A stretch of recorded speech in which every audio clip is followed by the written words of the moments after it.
So welcome everyone, and welcome the online guests to our poultice demonstration tonight.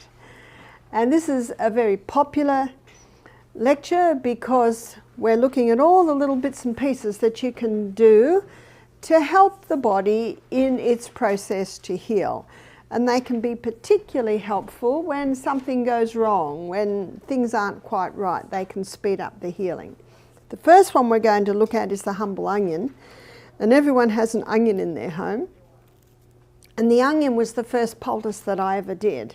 And I think in your book it's got the poultices there. And you can use onion cooked or you can use it raw. So we'll begin by looking at the cooked onion, and you steam it just like that with all the skin on top, because the bottom will hold everything in place. And ideally you steam it or you dry bake it. If you boil it, some of the healing properties are going to go into the water. And when it's hot and soft, you cut it in half, so what you're looking at is the rings. And what you can do, which I have since learnt, that you can squeeze that and you can put some of that hot cooked onion juice into a spoon. It'll be boiling, but when it gets onto the cold spoon, it'll come to just the right temperature, and then that can be put into an ear that is sore or aching. And then with the hot cooked onion, you wrap it up a few times. You might use a cloth. These are sheets that started to get a bit thin. I think they make the nicest poultice material. You know, the sheets that the 15-year-old boy puts his foot to, perfect. Puts it through, they're the perfect ones. And then you get it just the right temperature, and you can put that on the ear, and then you might cover it with a plastic square. It needs to have a plastic square on it to keep it warm, because when it gets cold, you have to remove it. Some people will put a beanie on. I know when I first did this on my son, the first poultice I ever did, I think James just turned 45, something like that, so this is when he was 2. I had him breastfeeding, and I had the onion against my arm and against his ear so I could gauge the heat of it. And if it's too hot, he'll quickly tell you, isn't that right? And he fell asleep. And when I laid him down on the onion on a towel folded up about 4 times, because I knew that would, his little hot body on that, the onion, that would keep it warm. And he slept for 2 hours. And when he woke up, he was very happy. And he's never had another earache since. Wow. So compare that to my experience of 4 courses of antibiotics over 6 weeks with my first daughter. But I'm very thankful for that experience, because that experience, it got me to go in another direction. I thought there must be something else. But I also remember experiencing the frustration of not knowing what to do. And everyone's saying, don't play with the ears, they'll go deaf. Well, I don't want my daughter to go deaf, but I don't want to be on antibiotics for the rest of her life. The cooked onion poultice, it is so simple, and it was the old lady next door that told me about it. She was 85, I'm about 25. And of course she's not here anymore, so a lot of these remedies have been lost. I'm the grandmother now, and so very happily do I share it. A cooked onion can be used for an earache. When it gets cool, you need to take it off, and often that's enough. But if the earache comes back, what do? You just do it again. One lady I know, she did it for 7 days. Now by about the 4th day, most people are saying,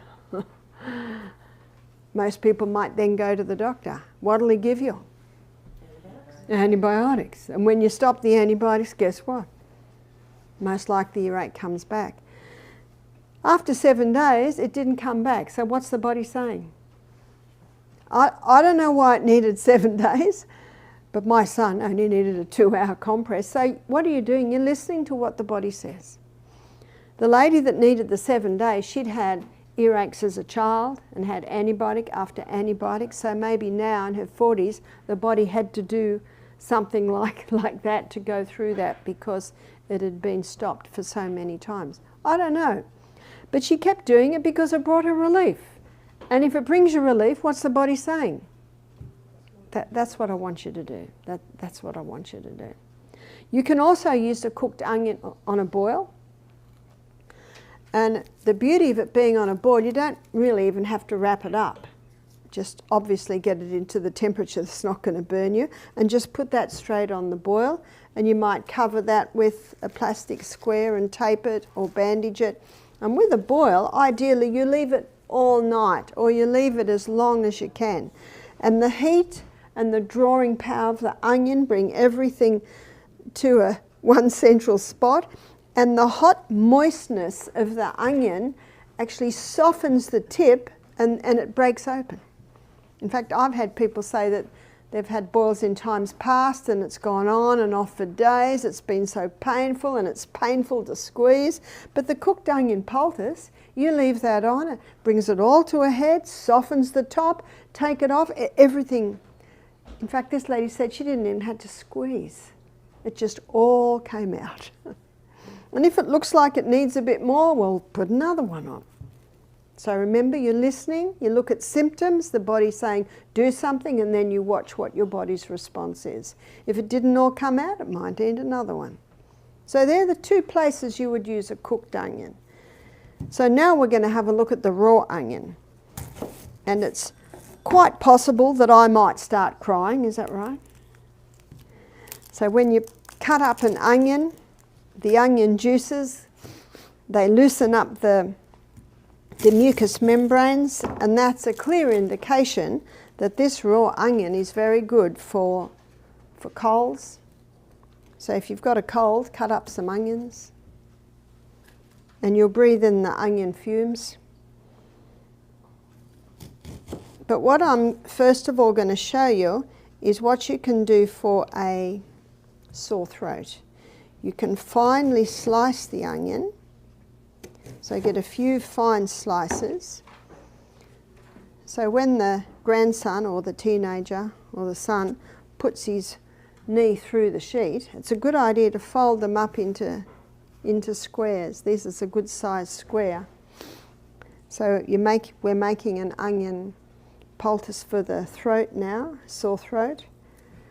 And you just lay those little onions down like so, and then you pull the cloth over top and bottom, and then put that round the neck. And then you might cover that with a scarf, or you might cover it with a little bit of plastic and then a scarf, and you can leave that on overnight. Your bed partner might complain about your perfume, but it eases a sore throat. I've had mothers say, my child's got strep throat, strep throat. I think, strep throat? What's this strep throat?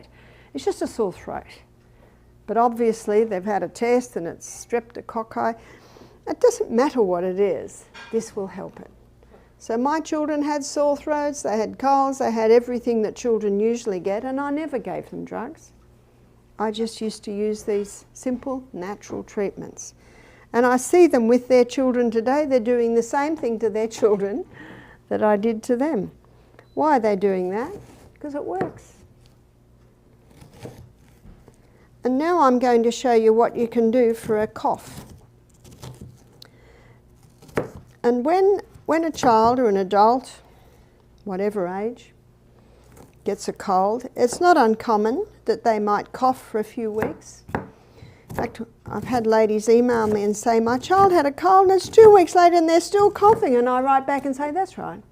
They will. But you know what? It'll pass. It'll pass. When the cough stops, it means it's done its job. So we're going to put this on the bottom of the feet. And we get a cloth and we put the chopped onion on. Depending on the size of the foot, maybe this was for a little 2-year-old, and you put the foot, the skin of the foot, straight onto the onion. And then you'll wrap this around the foot, or what some people will do is put a sock on and just put it down the sock. But then put a plastic bag on that. and you leave it there all night.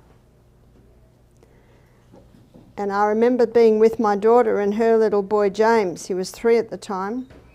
He had a cold and he was coughing. She gave him a hot bath and put him to bed, and he coughed and coughed. After half an hour, still coughing, because we just thought, he'll fall asleep in a minute. But we could see he wasn't going to fall asleep. So we got him up and we got a small onion, cut it in half and put one on each foot, and put a sock over the plastic bag, I think, and put him back to bed. Not one more cough, not one cough all night. You almost have to experience it to see how amazing it is. See, the biggest pores in the whole of your body are in the soles of your feet. And anything that touches the soles of the feet, the body will absorb. That's why I'm very fussy about my footwear and about my socks. Because you have nylon socks and your feet get hot, your body's going to absorb that nylon, the chemicals from the nylon. I'm also careful in the summertime what I put my feet on. I always have leather sandals. And this is also why barefoot walking is so good. You've probably heard about earthing, going barefoot on the grass. I'm probably a bit fussy about where I go barefoot on what grass. I'm not going to do that if there are dogs and putting their droppings there. There's a bit of common sense there. Now I'm going to make an onion cough syrup. So there's lots of things you can do with onion. So I've chopped up an onion, and I'm going to put approximately a teaspoon of honey on top of there, and then another layer of onion, and then another teaspoon of honey, and another layer of onion. I'm starting to cry. If you don't cry when you cut up the onion, that's a worry. It must be an irradiated onion. And you keep doing this until you've filled your jar. This is just the right amount. And then you let that sit for 24 hours. After 24 hours, you will have a syrup. So this time tomorrow night, we can have a look at this, and you'll see that there's a syrup formed. So at the moment, we've just got this thick, gooey, sticky honey. Now on top, I should do about 2 teaspoons. At the moment, we've got layered in the jar thick, sticky honey, and if I move it, I don't see any fluid there. I've just got thick, sticky honey and chopped onion. By the end of our lecture tonight, when I tip that up, you'll see a clear, fairly runny fluid. That's the syrup starting to form. And by tomorrow night, that's 24 hours, you'll see a fluid that comes up to about here. It'll be like an amber, very runny fluid, and that's your onion syrup. And you can strain your onion out, and you can keep that cough syrup in your fridge. Well, I don't know how long you can keep it in the fridge, because it never lasted long in my house. But a German lady said, I've had a jar in my fridge for 8 years. Excuse me, the onion got my respiratory going. So that's the onion. And we're going to look at a relative of the onion now, which is garlic. And this is a nice garlic. I always look for the purple ones. So you want to have a look at I was going to say Australia, but I'm in America now. So I try not to get the Chinese ones. And if you press it down, you can open it up easily. And this is your natural antibiotic. In your book, there's a recipe for the flu bomb. And the flu bomb has crushed garlic in it. I don't say how much, because it depends how much you dare. Some people can handle A couple of cloves, some people can handle only one clove. Also a little bit of grated ginger. Sprinkle of cayenne pepper, or half a teaspoon if you can handle it. Drop of eucalyptus oil, only a drop, there's definitely a measurement there. One lady rang up and she said, Barbara, I can't use this eucalyptus oil. I said, why not? She said, it says on the bottle, not fit for human consumption. I said, we're not asking you to drink the bottle. It's one drop. In Australia, you can buy eucalyptus cough lozenges. What do you think's in the cough lozenges? Eucalyptus oil. So only one drop. Yes, you'd probably be in trouble if you drank half a cup, but I think that's a bit of common sense, isn't it? Now what I'm doing now, this is what you do to a baby. You could do it to a newborn baby, you could do it to any baby. So I've got a little cloth that's a strip, and that looks like about 8 inches long, about a bit more than an inch wide, and I've put some fine slices of garlic on there. And I'm going to cover that over, and I'm going to pretend that the palm of my hand is the bottom of the foot. So I've got a layer of cloth between the fine slices of garlic and the skin. If that garlic touches the skin, it will blister the skin. Not so with the onion, but definitely with the garlic. And you can do this to a baby any age, and within a couple of minutes you can smell it on their breath, because it takes 1 minute for 1 drop of blood to go around the whole body. So this is a great way to get garlic into a baby if they've got a little bit of a chesty cough, or if they've got a head cold, a bit snuffly, then you can put the garlic on their feet. I used to put it on my son James. I realise now, and I didn't realise at the time, that we lived in a house that backed onto a swamp, so my children often got chest colds. When I moved to the rainforest, high and dry, no more chest colds, or very rare. But when he was 3, he used to get them a lot, so I'd finely slice the garlic, wrap it on his feet, put a sock and a shoe on, and send him off to play. So every step he takes, what's happening? A little bit more, a little bit more. At the end of the day, when I took his shoes and socks off, and the garlic off, the garlic was like bits of yellow dried leather, not one bit of juice left in it. It had all gone into James. So that's a way that you can get the garlic into the little ones. Although I find you crush garlic into mashed avocado and a bit of chopped tomato and salt, and put it on some crackers. I find even little ones will quite enjoy that. But garlic is a potent antibiotic, and you can use it as such.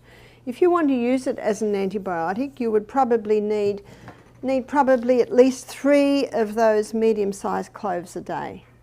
And you could have it in the flu bomb, or you could crush it into a bowl of hot soup, or you could put it on a slice of sourdough toast and put avocado on top. But that garlic going in has a great effect for a chest cold or a head cold. And now we're going to look at ginger. And ginger, you'll see that it's in the flu bomb. It's a heating herb. If someone has been out shoveling snow and they come in and they're extremely cold, give them a cup of hot ginger tea, and you will see that they will warm up quite quickly. So you can use ginger internally and you can use it externally. So first of all, we'll look at it internally. Internally, you can grate it on this little fine grater, probably about a teaspoon, and you pour a cup of boiling water on it. Let it just sit for about 10 minutes and strain it, and there's your ginger tea. So that hot ginger tea can be used to warm someone up. It can be used for someone's got a cold, sore throat. It also can be used for anyone that's got an upset stomach. So it's an anti-nausea herb. So it's not only a heaty herb, but it's an anti-nausea herb. If you buy seasickness or car sickness tablets, you'll find they're just compressed ginger. So anyone who's got a bit of nausea, so maybe if someone's pregnant, they can suck on those car sickness, or they can put a lump of ginger in their mouth and just give that a little suck over a while, or they can have the ginger tea. So you can use it externally as well. Now what I do with the cling wrap, I fold it up a few times so it's a little bit more usable. And on top of that I'll put this square because I'm about to make a ginger poultice. And ginger poultice is specifically used for joint pain. So this can be gout, arthritis, and I don't ever peel it. Obviously, if it's dirty, I'd wash it. And I'm going to finely grate it, and it can be used for any joint pain. It's very effective at lower back pain, especially if there's inflammation. If there's inflammation in the joint, if there's inflammation in the back, and you apply the ginger poultice, within about 20 minutes, the skin gets very hot. It appears that the ginger is pulling the inflammation out of the joint to the skin. Because I have applied this to people with sore backs, not often, mostly it gets very hot, and they say to me, it's not getting hot at all. That tells me the pain isn't due to inflammation, because if it was inflammation, it would get hot. Can you see that? That's about, I've put probably maybe a really heaped teaspoon of ginger on there. And now I'm going to make the poultice, where you fold over the top and the bottom and then the two sides. So now I have like a little parcel. And the beauty of this little parcel is that if it is a little bit wet, you've got a few layers to soak it up. And the area that's got one layer, that's the bit you'll put on the skin. And with the plastic, you want it about ½ an inch all around. So let's say I'm going to put it on my wrist. Then I'll put it on like that. And I'll just check that the plastic is covering it. And notice that not much of the plastic is touching you.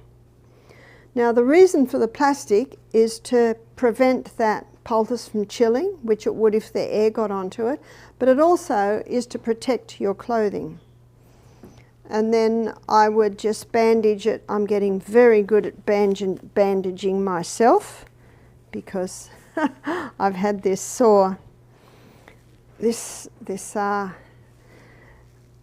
wrist that was broken. So, and I always put it up between the thumb as well. And I just love this bandage because it's just got a bit of Velcro, so it'll just stay on like that. So what I always do is check that the plastic is over the cloth, because you do not want bits of ginger all through your bed. And that can stay on.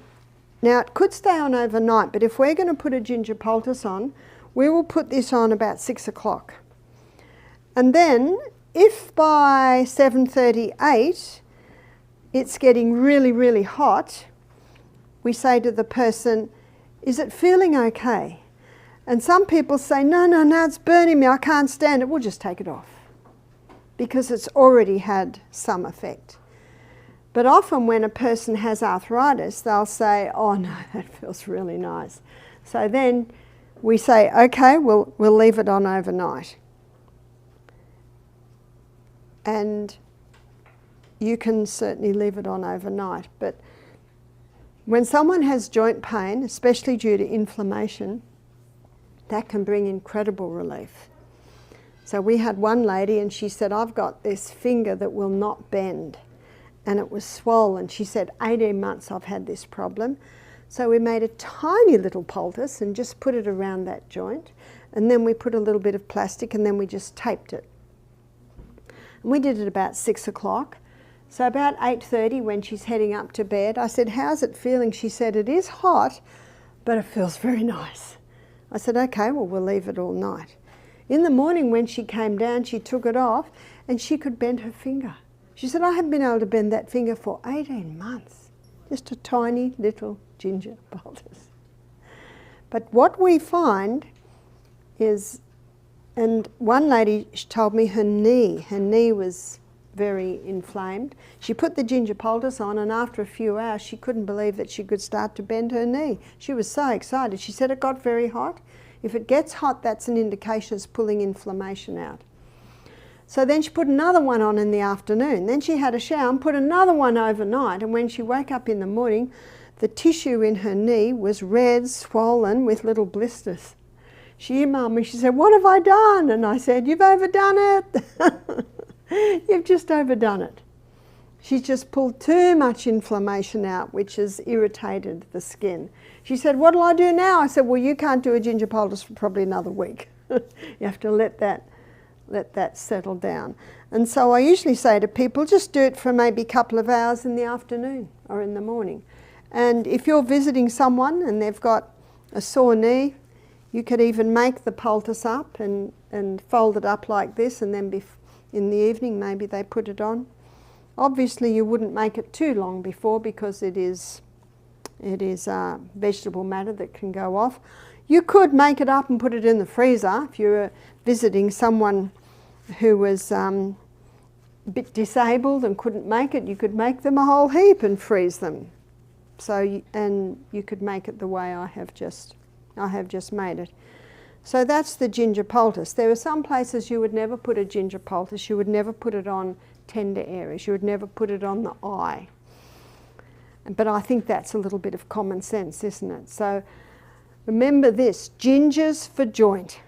So joint pain, joints in the fingers, the wrists, the knees, the hips. One lady put it on her hip, and that's not easy to secure it there, but what you can do is you can get some nice stretchy booty underwear, which are quite stretchy, and something like that can hold it into place.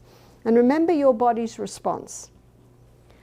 So the next one I'm going to make is the one that the lady can apply to her knee now that the tissue's all swollen, and that is potato. Potato is a very soothing, cooling poultice, and you can grate it up on the same grater. So wherever you've got tissue inflammation, so this would be a sprained ankle which has got tissue inflammation.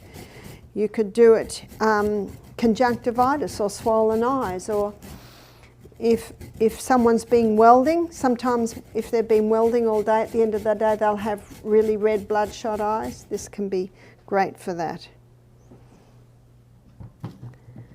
It's very soothing and very cooling.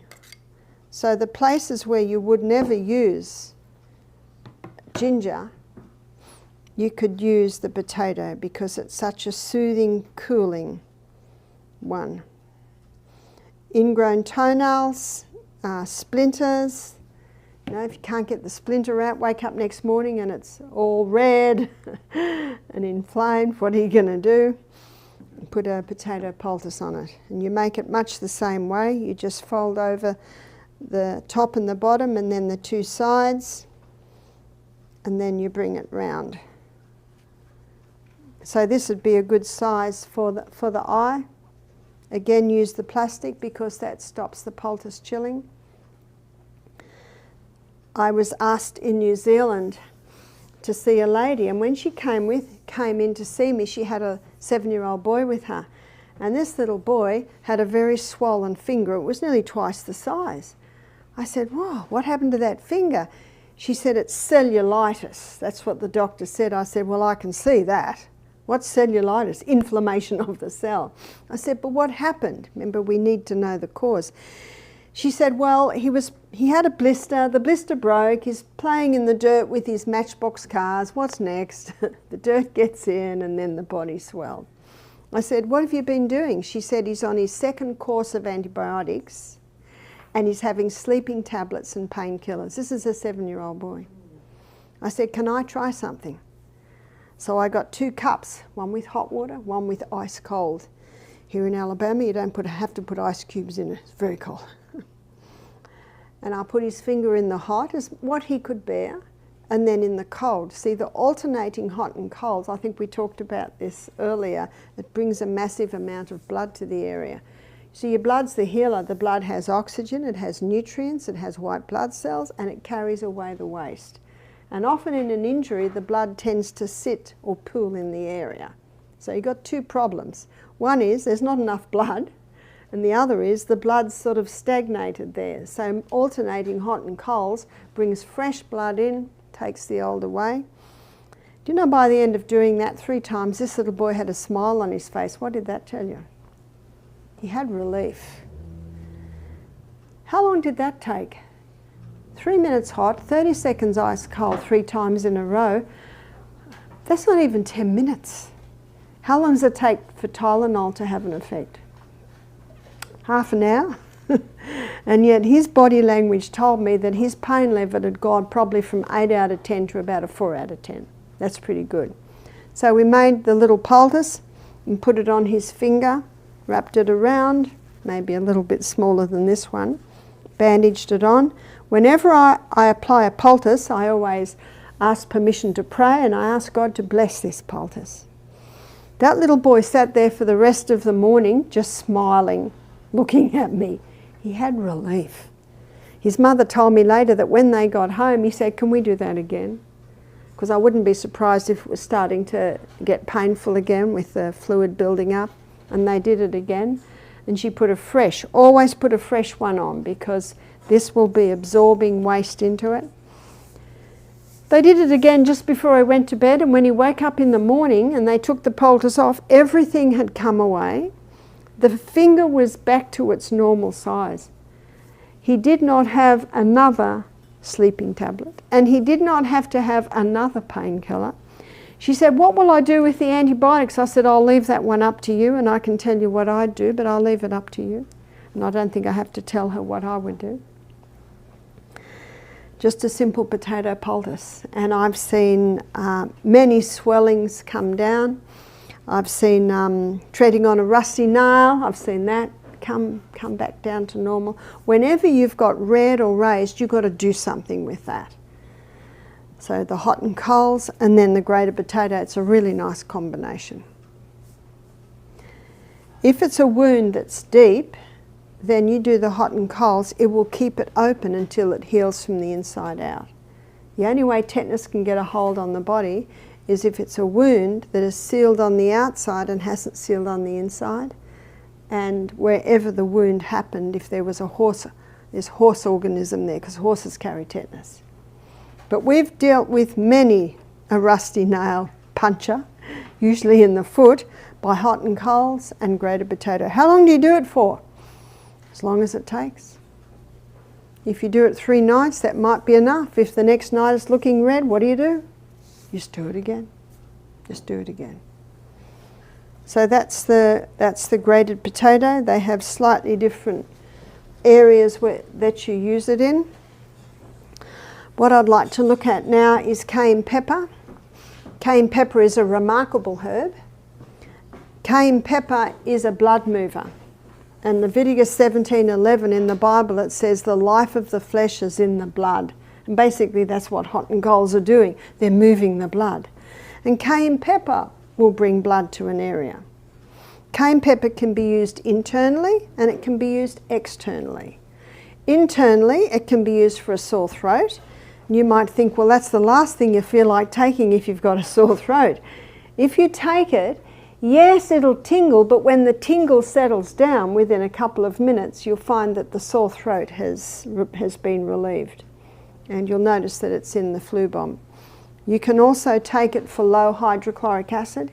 If someone's has a lot of bloating, that can be low hydrochloric acid. See, this will wake anything up. Internally, out of the gut and into the blood, it thins the blood. What it will also do is it'll open the capillaries and it will strengthen the arterial walls. So it's a great additive to people who've had a stroke or who've had a heart attack. They're often put on blood thinners, no need for blood thinners. you can take the cayenne pepper. How much? You might start with 1/4 teaspoon in a little water 3 times a day. Personally, I think it's the easiest way to take it. 1/4 teaspoon into 1/3 cup of water and just throw it down. Might tingle a little, but then it settles quickly. Some people love it and put it on their food. 3 times a day. 3 times a day. Build up to 1/2 teaspoon 3 times. If someone can't handle that, they could have maybe a capsule 3 times a day. If someone's coming off medication, it's important to have it 3 times a day. Cayenne pepper can be used externally. And where you use cayenne pepper externally, and you might be surprised at what I'm about to say, if someone's had a cut and you sprinkle that into the cut, it'll stop the bleeding. And it can even help to pull the cut together. Obviously there might be some serious cuts that might need stitches. And you might also remember the other day I talked about pine pitch. Pine pitch can be poured into a deeper cut, and as that dries it'll seal it. But cayenne pepper can be used to stop bleeding with a cut. Cayenne pepper can also be used to bring blood to an area. And when a person has had chemotherapy, often they suffer from peripheral neuropathy, which means they lose feeling in their feet. And I am told that this is an incredibly uncomfortable experience. One man said, I can't feel my feet, but when I go to bed at night, it feels like there are 2 rocks hanging on the end of my legs. It is so uncomfortable. And so what we did was we put cayenne pepper compresses on the bottom of his feet. So to make the cayenne pepper compress, we fold up a piece of cling wrap a few times, about the size of the bottom of the foot, and we fold over a couple of layers of kitchen paper.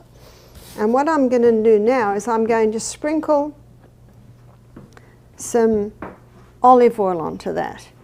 And the reason you sprinkle the olive oil onto that is so that it'll cause the cayenne pepper to stick to it.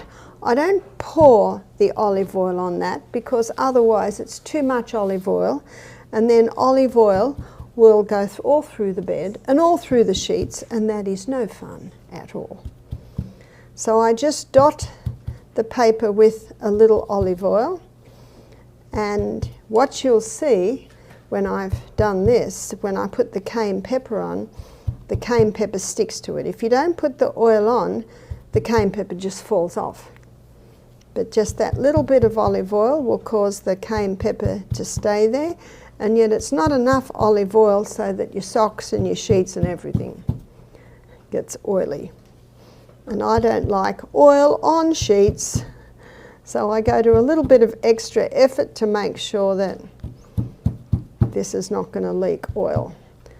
So you'll see that I've just dotted it with a little bit of olive oil. And usually you put about a teaspoon per foot, and the foot goes straight onto this.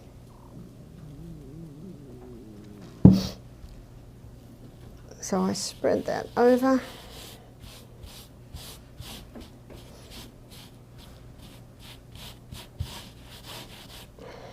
And there it is. Now if I hadn't put the oil on, that would all be falling off, yeah? So that's the reason for the oil. And then the foot goes straight onto that. And then you can put a sock on. And if you think it might oil out a bit, you can put a plastic bag over the sock if you so wish. And you put that on both feet. I visited a lady once who had peripheral neuropathy after she'd had her chemotherapy.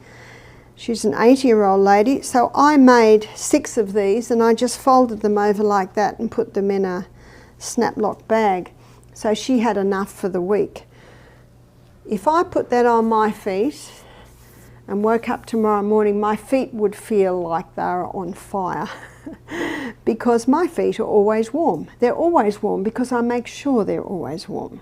But if someone had cold feet and they put that on their feet, then by morning their feet are just nice and warm. So it can be used for people with cold feet, because feet should never get cold. Perfect health requires perfect circulation, and perfect circulation means that my feet and my hands are the same temperature the rest of my body. And what happens when a person has cold feet and they just let them stay cold, then after a few years they start to lose feeling in the edge of their toes. Do you know, if this continues, those toes will go gangrene and then maybe even be removed. So let's just keep our feet warm. So it's important to keep the feet warm. So that's the cayenne pepper compress that can be put on the feet for peripheral neuropathy, if someone's lost feeling in their feet.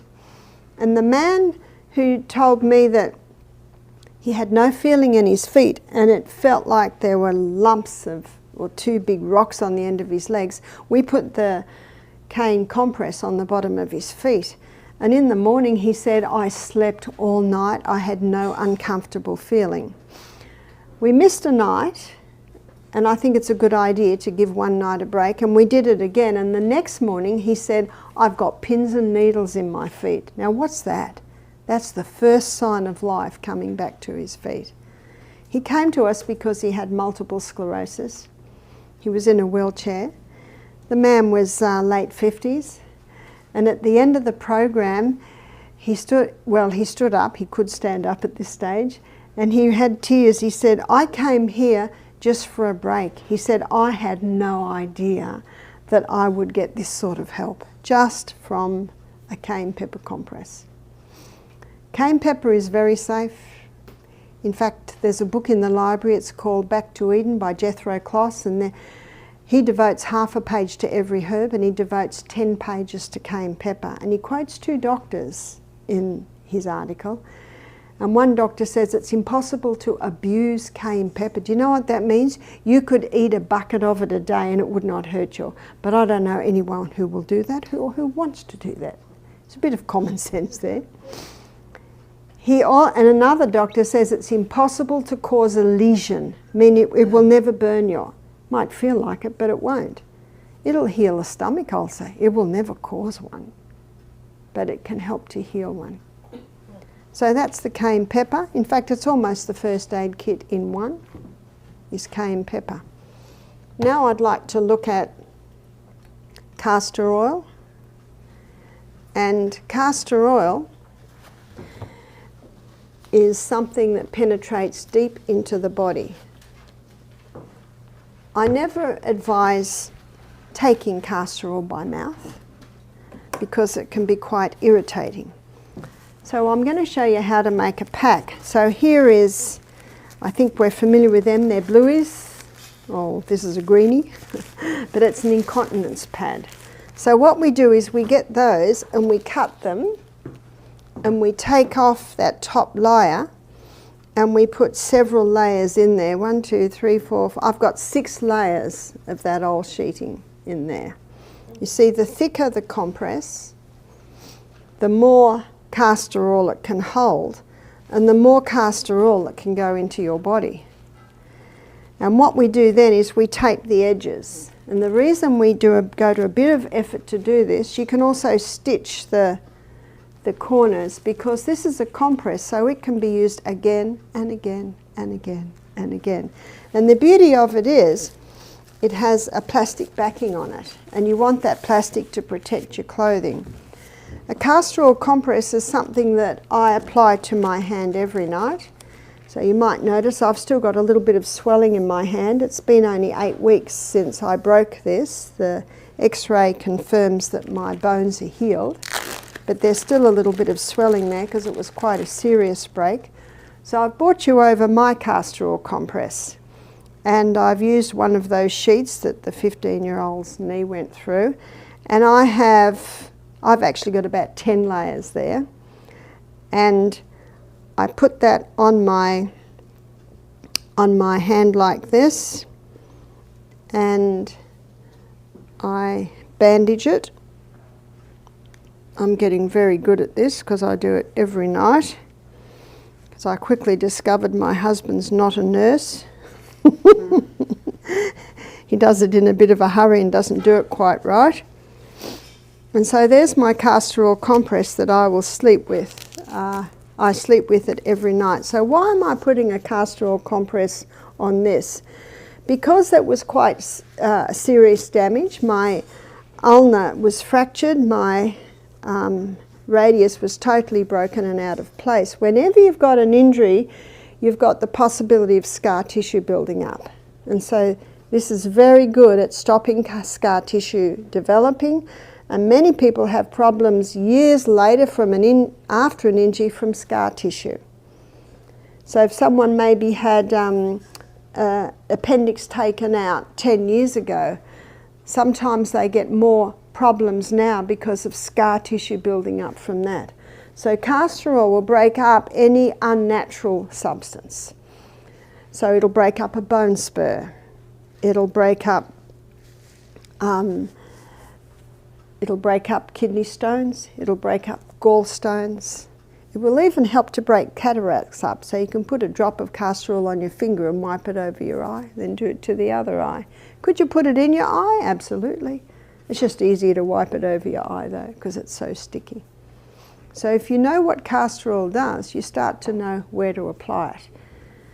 When I was in I think it was Nebraska last year, a lady came to me and she was in her 70s. She said, my foot had this bunion on it, and the bunion came out about 1/2 inch. She said, I've been applying a castor oil compress to it every night for 2 months and it's gone. So that's good news. So any bony formations, bone spurs, very good at breaking up bone spurs. Obviously it's not going to do it overnight, and it's not going to do it sometimes in a month.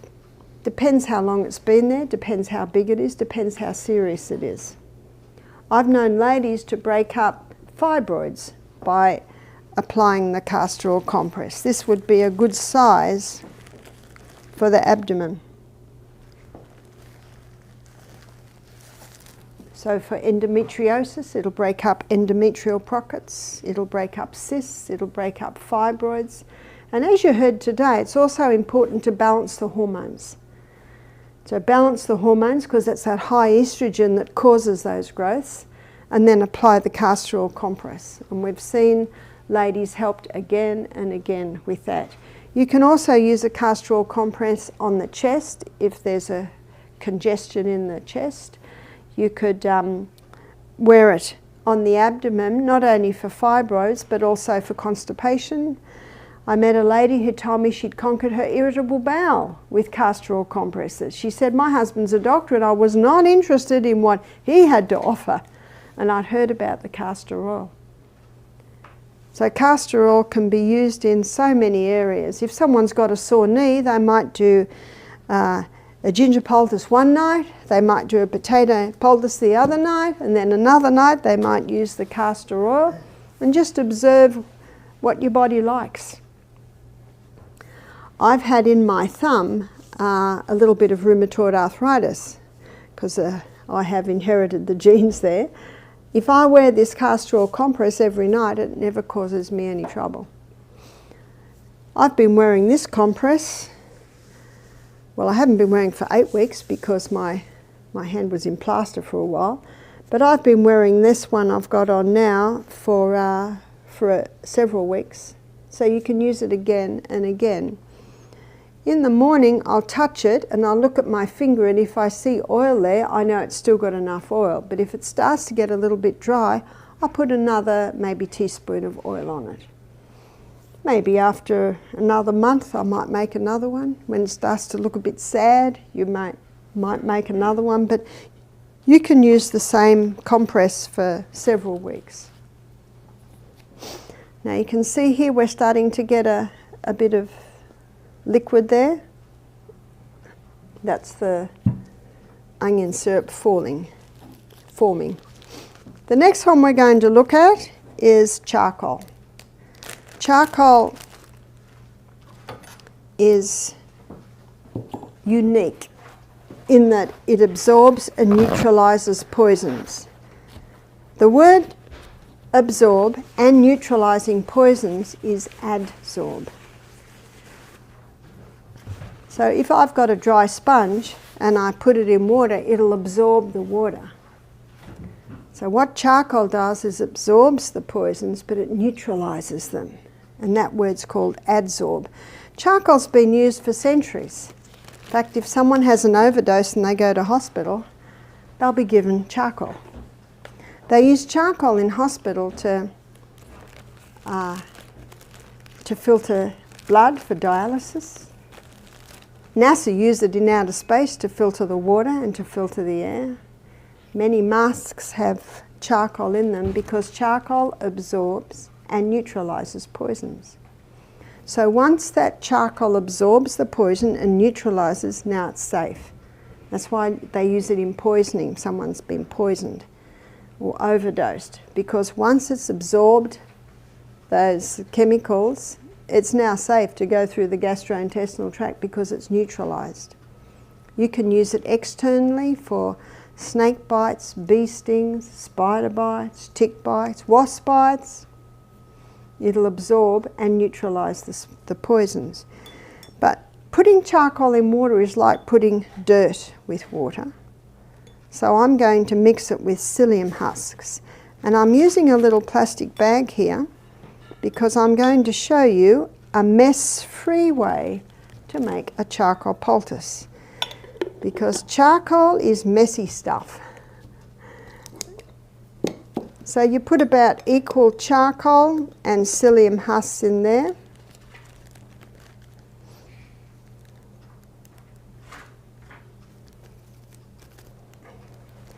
And now you quickly put the lid on because it's messy stuff.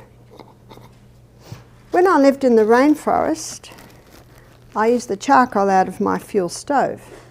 But you know, it comes out in big chunks and you've got to break it up with a rolling pin, or you put it in the blender. You're going to have a black blender for a while. And if you do put it in the blender, you can't take the lid off the blender for about half an hour or you get black dust everywhere. But now that I'm civilized, I just buy activated charcoal. And activated charcoal is charcoal that has been made by slow combustion and also a spray of water that helps to activate it, which means it just absorbs more poisons. So I've just mixed the psyllium and the charcoal together, and now I'm going to put some water in.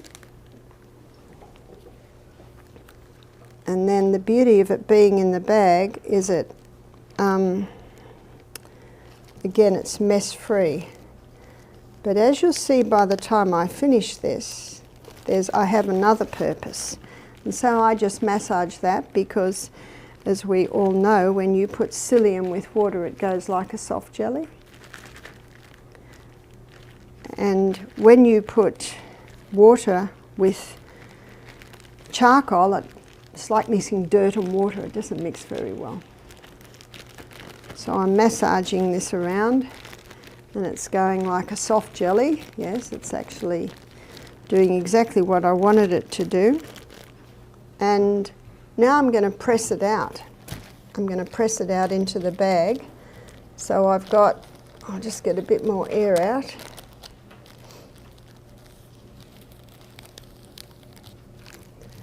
So I'm pressing it out so it's taking the shape of the bag.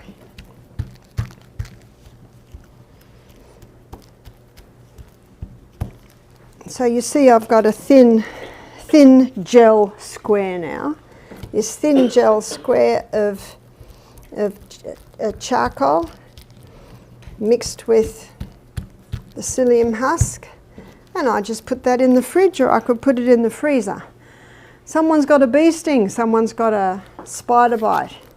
I quickly get this out and I cut the square for the size. I cut the edge to get the top plastic off, and then I put it straight on the spider bite or wasp bite or bee sting.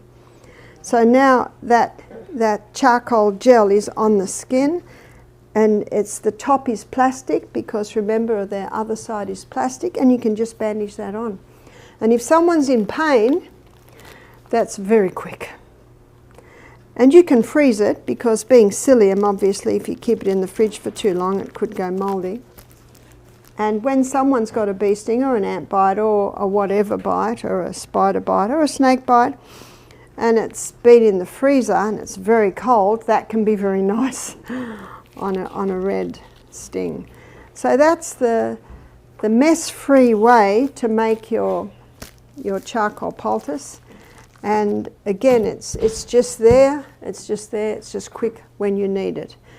And charcoal absorbs and neutralizes poisons, so that's its value. How much water do you put in? You do about equal charcoal, equal psyllium, and let's say you do 2 teaspoons of each of those, you probably do about 4 or 5 teaspoons of water. I'm a little bit of a guesser. And if it's too thick, just put a little bit more water in. And that's how you make your charcoal poultice. And so ends our demo on poultices.